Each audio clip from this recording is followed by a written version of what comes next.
Bismillahirrahmanirrahim. Assalamualaikum warahmatullahi wabarakatuh. Nama aku Yulia Mufida dari kelas Akuntansi Syariah 2020A di Sekolah Tinggi Ekonomi Islam SEBI. Di sini aku mau membedah sebuah buku dengan judul Zionis dan Syiah Bersatu Hantam Islam. Dan ini penampakan bukunya. Pengarangnya adalah Bapak Muhammad Fizarul Novelan Tauhidi. Buku ini diterbitkan oleh penerbit Aqwam di Kota Solo pada tahun 2014. Melihat dari judulnya saja kita sudah tahu bahwasanya buku ini akan membahas tentang Zionis dan Syiah bersatu hantam Islam. Sebagaimana kita tahu, saat ini Zionis dan Syiah adalah sekte terbesar di dunia yang memang sangat membenci umat muslim, khususnya umat muslim Ahlussunnah wal Jamaah. Pertama, dalam beberapa halaman, jadi buku ini dibagi menjadi dua fase. Yang pertama itu membahas tentang Syiah dan yang kedua dibahas tentang Yahudi.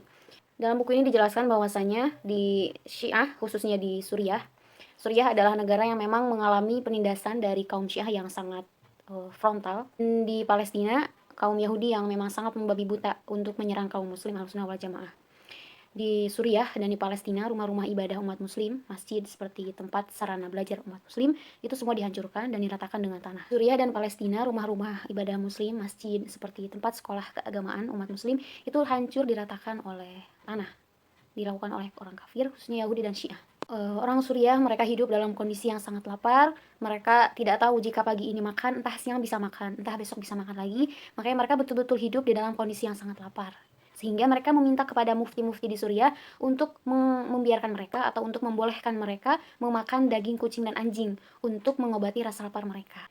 Buku ini lahir dari perenungan dan pengkajian penulis sebagai seorang pengkaji dan juga pers muslim yang memang sangat peduli terhadap kondisi umat muslim di negara-negara tertindas, yang khususnya adalah minoritas kaum muslim. Dan pelaku-pelaku yang memang membuat muslim tertindas itu adalah dua sekte yang memang sangat frontal dan sangat jelas, yaitu kaum Yahudi dan juga kaum Syiah. Kaum Yahudi dan kaum Syiah adalah dua sekte yang memang sangat memerangi umat muslim Ahlussunnah wal Jamaah karena mereka takut eksistensi mereka di dunia akan hilang ketika umat muslim bangkit. Sekte Yahudi dan sekte Syiah, mereka terlihat saling bermusuhan satu sama lain. Akan tetapi di bawah meja mereka saling bersalaman, berjabat tangan, yang menandakan bahwasanya mereka melakukan kerjasama yang memang disembunyikan dari khalayak ramai.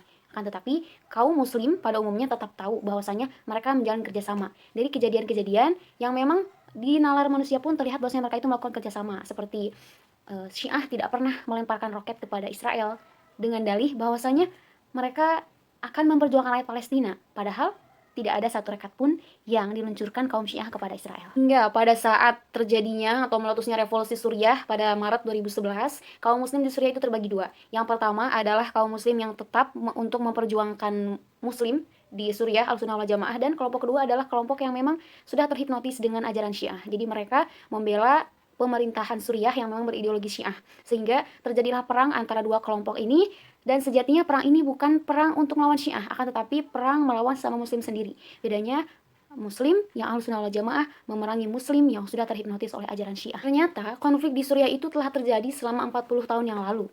Jadi dari tahun 60-an sampai 70-an itu sampai sekarang itu masih terjadi konflik yang memang berkepanjangan antara Syiah dengan kaum muslim. Orang ulama di Suriah mengatakan bahwasanya penindasan di Suriah itu bukan hanya masalah fisik, akan tetapi di sana terjadi penindasan fisik dan akidah. Mereka dipaksa untuk memahami ideologi-ideologi Syiah.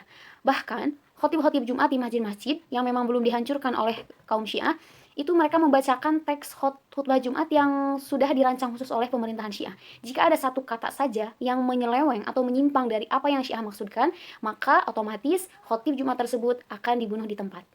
Bahkan, penyiksaan paling ringan dari kaum Syiah adalah mencabut kuku-kuku para ulama tersebut satu persatu.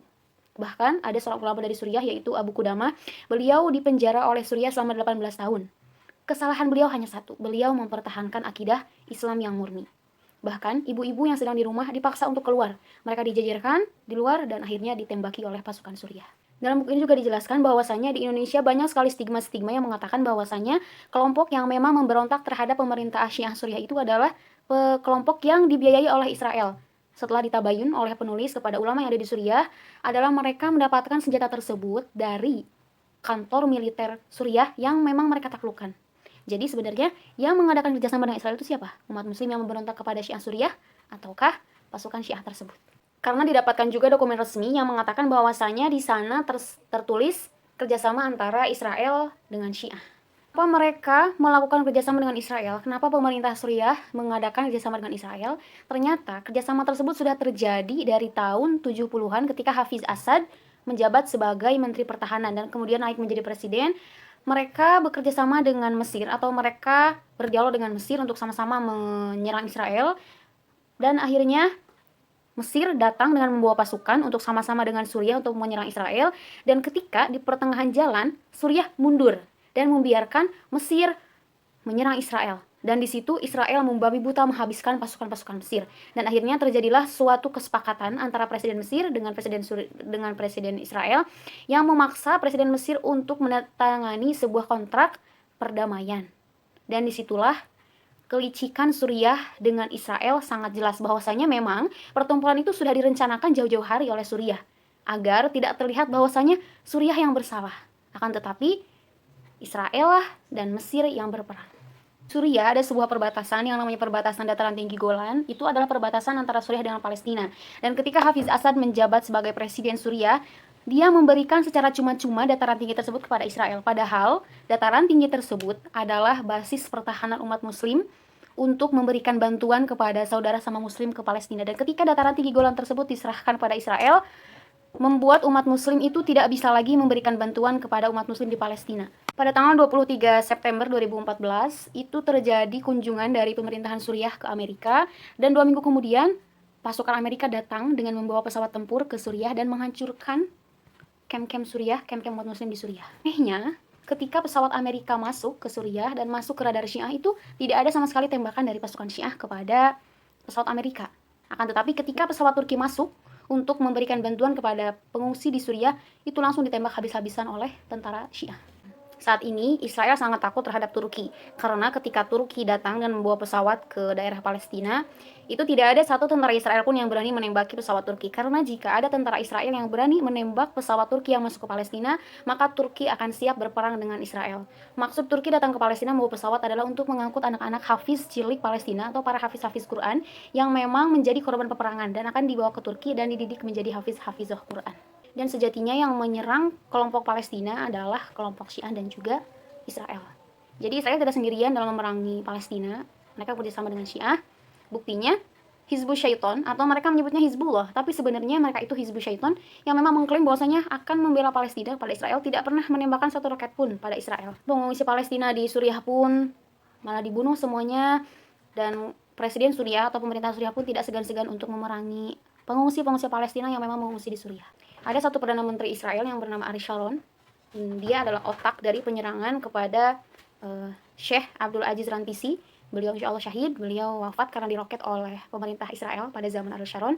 Dan pada suatu malam beliau berdoa dengan sangat khusyuk. Beliau berdoa seperti ini, ya Allah tolong tumbangkan pemerintahan Israel, yaitu Ariel Sharon pada saat itu, dan biarkan dia mengemis kematian kepadamu. Akhirnya Allah bayar kontan langsung dengan membuat Ariel Sharon koma selama 8 tahun. Tenaga medis terbaik di dunia sudah dikerahkan, tenaga medis dari Amerika sudah dikerahkan, tapi tidak ada yang mampu menyembuhkan koma Ariel Sharon yang terjadi selama 8 tahun, dan akhirnya setelah 8 tahun dia tewas. Kita jangan terlena untuk membuat hiburan atau memberikan hiburan kepada anak-anak Indonesia seperti kartun-kartun yang memang bukan bersumber dari agama Islam. Karena sejatinya kartun-kartun tersebut dibuat oleh orang-orang Yahudi, seperti kartun Spider-Man, Batman, Tom and Jerry. Itu dibuat oleh kaum Yahudi untuk menghibur anak-anak mereka, karena mereka tidak punya hero, mereka tidak punya panutan, mereka tidak punya orang yang berjasa dalam Yahudi. Tokoh-tokoh Yahudi itu terkenal bengis, terkenal kejam. Akhirnya mereka membuat kartun-kartun tersebut yang seolah-olah menjadi hero dalam kehidupan anak-anak, padahal kartun itu hanya ilusi dan dibuat-buat. Ulama Suriah mengatakan bahwasanya memberikan pesan juga kepada kaum Indonesia, pada rakyat Indonesia, untuk memperkokoh barisan kaum muslim. Sejatinya Islam dan Syiah itu tidak akan pernah bisa bersatu, padahal kaum Suriah itu sudah mengajak berdialog, berdiskusi dengan Syiah untuk sama-sama kembali kepada ajaran Islam, akan tapi mereka menolak.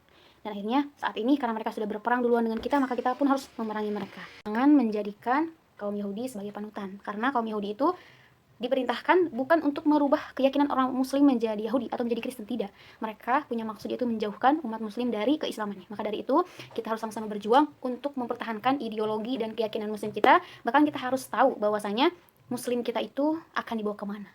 Sekian dari saya, mudah-mudahan Allah Subhanahu wa taala menjaga kita semua, menjaga keluarga, menjaga rakyat Indonesia, menjaga rakyat muslim pada umumnya di dunia ini. Mudah-mudahan kita bisa bertemu di akhirat nanti, di surga nanti, dengan sama-sama merasakan kelezatan iman yang kita pertahankan hari ini. Sekian dari saya. Wassalamualaikum warahmatullahi wabarakatuh.